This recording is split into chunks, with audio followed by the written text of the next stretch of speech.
Hello guys, നമുക്കിന്നൊരു അജ്രക്കിൻ്റെ ഒരു തുണി വെച്ചിട്ട് ഒരു പ്രിൻസസ് കട്ട് ബ്ലൗസ് നമുക്ക് എങ്ങനെ പെട്ടെന്ന് തയ്ക്കാമെന്ന് നോക്കാം.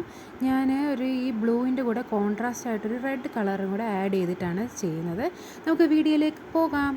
ആദ്യം തന്നെ ഞാൻ ലൈനിങ്ങിലാണ് മാർക്ക് ചെയ്യുന്നത്. ആവശ്യത്തിനുള്ള നീളം മാർക്ക് ചെയ്യണം. അതിനുശേഷം മടക്ക് ഉള്ള സൈഡിൽ നിന്ന് നമുക്ക് ഒരു 3.5 ഇഞ്ച് മാറ്റി നമുക്കൊരു പോയിൻ്റ് മാർക്ക് ചെയ്യണം. ആ ഒരു പോയിൻറ്റും ഈ സൈഡിൽ കാണിച്ചിരിക്കുന്ന പോയിൻ്റ് തമ്മിൽ 2.5 ഇഞ്ചിൻ്റെ ഗ്യാപ്പ് വേണം. പിന്നെ നമ്മൾ മേളിൽ നിന്ന് താഴേക്ക് ഒരു 10 ഇഞ്ചിൻ്റെ ഒരു പോയിൻ്റ് മാർക്ക് ചെയ്തിട്ട് അവിടെ നിന്ന് ഇതുപോലെ പിക്ചറിൽ കാണിച്ചിരിക്കുന്ന പോലെ നമ്മൾ വളച്ച് മാർക്ക് ചെയ്യുകയാണ്. ഇനി നമുക്ക് ആ കൈക്കുഴിയുടെ അവിടെ ജോയിൻറ്റിൽ നിന്നും ആ ഇതിലേക്ക് ജോയിൻ ചെയ്തിട്ട് നമുക്കിതുപോലെ മുറിച്ചെടുക്കാം.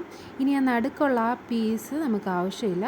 അപ്പോൾ കറക്റ്റായിട്ട് നമ്മളിങ്ങനെ സൈഡിൽ നിന്ന് തയ്ക്കുമ്പോൾ കറക്റ്റായിട്ട് ആ പ്രിൻസസ് കട്ടിൻ്റെ ആ ഷേപ്പ് നമുക്ക് കിട്ടുന്നതാണ്.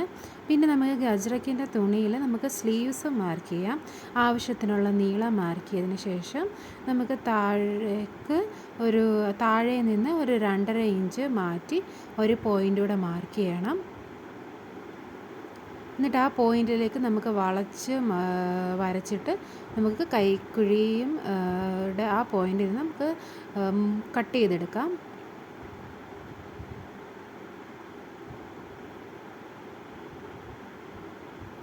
ചോക്കിൻ്റെ കളറ് റോസ് തന്നെ ആയതുകൊണ്ട് നമുക്ക് കാണാൻ ചിലപ്പോൾ കുറച്ച് ബുദ്ധിമുട്ടുണ്ടായിരിക്കും. എങ്കിലും നമുക്കിത് കാണുമ്പോൾ നമുക്ക് മനസ്സിലാവും എങ്ങനെയാണ് മുറിച്ചെടുത്തേക്കുന്നതെന്ന്. സ്ലീവ്സ് നമുക്ക് സാധാ പോലെ നമുക്ക് മുറിച്ചെടുക്കാം. അതിൻ്റെ അറ്റത്ത് ഞാനൊരു റെഡ് പൈപ്പിങ് കൊടുക്കുന്നുണ്ട്. ഇനി റെഡിൻ്റെ തുണിയും നിന്നും കുറച്ച് പീസ് കട്ട് ചെയ്തെടുക്കുന്നുണ്ട് ഫ്രണ്ടിൽ കൊടുക്കാൻ വേണ്ടി.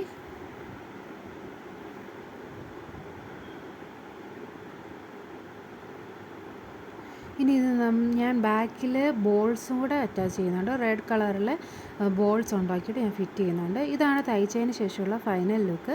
ഇട്ടതിന് ശേഷമുള്ള ഫൈനൽ ലുക്ക് എല്ലാവർക്കും ഇഷ്ടമായെങ്കിൽ like, comment and subscribe. Thanks for watching.